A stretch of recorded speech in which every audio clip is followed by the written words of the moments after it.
ದಳಪತಿಗಳ ಕೋಟೆ ಕೆಡವೋದ್ರಲ್ಲಿ ಡಿಕೆ ಶಿವಕುಮಾರ್ ಅವರು ವಿಫಲವಾಗಿದ್ದಾರಾ? ರಾಮನಗರ ಹೆಸರು ಬದಲಾವಣೆ ಪ್ರಸ್ತಾಪ ಇದೀಗ ತಿರಸ್ಕಾರವನ್ನ ಮಾಡಲಾಗಿದೆ.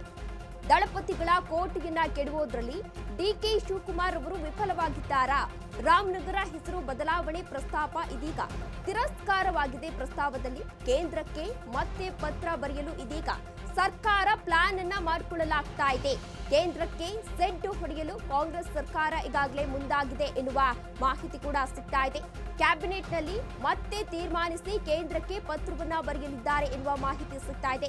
ರಾಮನಗರ ಜಿಲ್ಲೆಯನ್ನ ಬೆಂಗಳೂರು ದಕ್ಷಿಣಕ್ಕೆ ಸೇರಿಸುವ ವಿಚಾರಕ್ಕೆ ಸಂಬಂಧಪಟ್ಟಂತೆ ಈಗಾಗಲೇ ಈ ವಿಚಾರವನ್ನ ಪ್ರಸ್ತಾಪವನ್ನ ಕೂಡ ಮಾಡಲಾಗಿತ್ತು. ಈ ವಿಚಾರಕ್ಕೆ ಸಂಬಂಧಪಟ್ಟಂತೆ ದಳಪತಿಗಳ ಕೋಟೆಯನ್ನ ಕೆಡವೋದ್ರಲ್ಲಿ ಡಿಕೆ ಶಿವಕುಮಾರ್ ಅವರು ವಿಫಲವಾಗಿದ್ದಾರೆ ಎನ್ನುವ ಮಾಹಿತಿ ಇದೀಗ ಸಿಗ್ತಾ ಇದೆ. ಜೊತೆಗೆ ರಾಮನಗರ ಹೆಸರು ಬದಲಾವಣೆ ಪ್ರಸ್ತಾಪವನ್ನ ತಿರಸ್ಕಾರವನ್ನ ಕೂಡ ಮಾಡಲಾಗಿದೆ. ಇನ್ನು ಕೇಂದ್ರಕ್ಕೆ ಮತ್ತೆ ಪತ್ರವನ್ನ ಬರೆಯಲು ಸರ್ಕಾರ ಇದೀಗ ಪ್ಲಾನ್ ಅನ್ನ ಮಾಡಿಕೊಳ್ತಾ ಇದೆಯಾ ಎನ್ನುವ ಪ್ರಶ್ನೆ ಎದುರಾಗ್ತಾ ಇದೆ. ರಾಮನಗರ ಅಧಿಪತ್ಯಕ್ಕಾಗಿ ಡಿಕೆಶಿ ಎಚ್ಡಿಕೆ ಮಧ್ಯೆ ವಾರ್ ಕೂಡ ಶುರುವಾಗಿದೆ. ಬೆಂಗಳೂರು ನಗರಕ್ಕೆ ರಾಮನಗರವನ್ನ ಸೇರಿಸಲು ಡಿಕೆ ತಂತ್ರವನ್ನ ರೂಪಿಸ್ತಾ ಇದ್ದಾರಾ? ರಾಮನಗರವನ್ನ ಹಿಡಿತಕ್ಕೆ ತೆಗೆದುಕೊಳ್ಳಲು ಡಿಸಿಎಂ ಡಿಕೆ ಶಿವಕುಮಾರ್ ಅವರು ಸರ್ಕಸ್ ಮಾಡ್ತಾ ಇದ್ದಾರೆ. ರಾಜ್ಯ ಸರ್ಕಾರ ಕಳಿಸಿದ್ದ ಪತ್ರ ವಾಪಸ್ಸನ್ನ ಕಳಿಸಿದ್ದಾರೆ ಕೇಂದ್ರದಿಂದ ಎನ್ನುವ ಮಾಹಿತಿ ಸಿಗ್ತಾ ಇದೆ. ಪತ್ರ ವಾಪಸ್ ಕಳಿಸುವಂತೆ ಪ್ರಭಾವವನ್ನ ಬೀರಿದ್ರ ಎಚ್ಡಿ ಕುಮಾರಸ್ವಾಮಿ. ರಾಮನಗರ ಜಿಲ್ಲೆಯನ್ನ ಉಳಿಸಿಕೊಳ್ಳಲು ಕುಮಾರಸ್ವಾಮಿ ಇದೀಗ ತಂತ್ರವನ್ನ ರೂಪಿಸ್ತಾ ಇದ್ದಾರಾ? ಹೆಸರು ಬದಲಿಸಿ ವರ್ಚಸ್ಸನ್ನ ಹೆಚ್ಚಿಸಿಕೊಳ್ತಾ ಇದ್ದಾರಾ ಡಿಕೆ ಶಿವಕುಮಾರ್ ಅವರು ಎನ್ನುವ ಪ್ರಶ್ನೆ ಇದೀಗ ಎದುರಾಗ್ತಾ ಇದೆ. ಇದೇ ವಿಚಾರಕ್ಕೆ ಸಂಬಂಧಪಟ್ಟಂತೆ ಹೆಚ್ಚಿನ ಡೀಟೇಲ್ಸ್ ಅನ್ನ ನೀಡಲಿದ್ದಾರೆ ನಮ್ಮ ಪ್ರತಿನಿಧಿ ವಿವೇಕ್. ವಿವೇಕ್, ಇದೀಗ ಏನು ರಾಮನಗರ ಹೆಸರು ಬದಲಾವಣೆ ವಿಚಾರ ಇತ್ತು, ಆ ವಿಚಾರಕ್ಕೆ ಸಂಬಂಧಪಟ್ಟಂತೆ ಇದೀಗ ಎಚ್ಡಿ ಕುಮಾರಸ್ವಾಮಿ ಹಾಗೂ ಡಿಕೆ ಶಿವಕುಮಾರ್ ಅವರ ವಿರುದ್ಧ ನಡುವೆ ಇದೀಗ ವಾರ್ ಕೂಡ ಶುರುವಾಗಿದೆ. ಈ ಕುರಿತು ಏನೆಲ್ಲ ಅಪ್ಡೇಟ್ಸ್ ಇದೆ?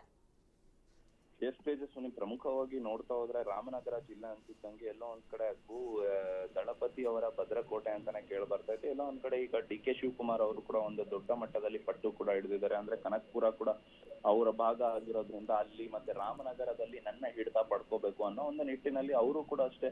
ಇವರು ಕುಮಾರಸ್ವಾಮಿ ಅವರು ಈ ಹಿಂದೆ ಏನು ಅವ್ರು ಸಿಎಂ ಆದಂತಹ ಸಂದರ್ಭದಲ್ಲಿ ರಾಮನಗರ ಜಿಲ್ಲೆ ಅಂತ ಘೋಷಣೆ ಮಾಡಿದ್ರು, ಅದನ್ನೇ ಒಂದು ಸಪರೇಟ್ ಜಿಲ್ಲೆಯಾಗಿ ಮಾಡಿದ್ರೆ. ತದನಂತರ ಮತ್ತೆ ಈಗ ಕಾಂಗ್ರೆಸ್ನ ಸರ್ಕಾರ ಬಂದ ನಂತರ ಡಿಕೆ ಶಿವಕುಮಾರ್ ಅವರು ಅವರ ಒಂದು ಪಟ್ಟನ್ನ ಕೂಡ ಹಿಡಿದು ಇದು ಬೆಂಗಳೂರು ದಕ್ಷಿಣ ಅಂತ ಮಾಡೋದಕ್ಕೆ ಹೊರಟಿದ್ರು.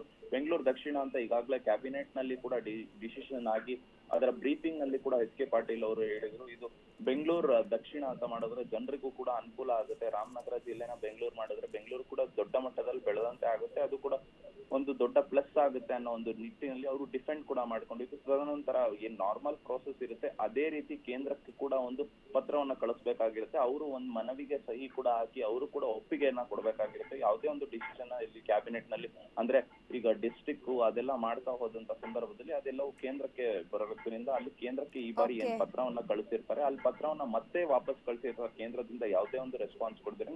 ಈಗ ಮತ್ತೆ ಈಗ ಮುಂದಿನ ಬರುವಂತ ದಿನಗಳಲ್ಲಿ ಕ್ಯಾಬಿನೆಟ್ ನಲ್ಲಿ ಕೂಡ ಮತ್ತೊಮ್ಮೆ ಚರ್ಚಿಸಿ ಮತ್ತೊಮ್ಮೆ ಬೆಂಗಳೂರು ದಕ್ಷಿಣ ಅಂತ ಮಾಡಿದ್ದೀವಿ ಅಂತ ಹೇಳ್ಬಿಟ್ಟು ಮತ್ತೊಮ್ಮೆ ಕೇಂದ್ರಕ್ಕೆ ಪತ್ರ ಕಳಿಸ್ತಾರೆ. ಅಲ್ಲಿ ಏನಾಗಲಿದೆ, ಯಾವ ರೀತಿ ನಡೆಯಲಿದೆ ಅಂತ ಕೂಡ ಕಾದ್ ನೋಡ್ಬೇಕಾಗಿದೆ.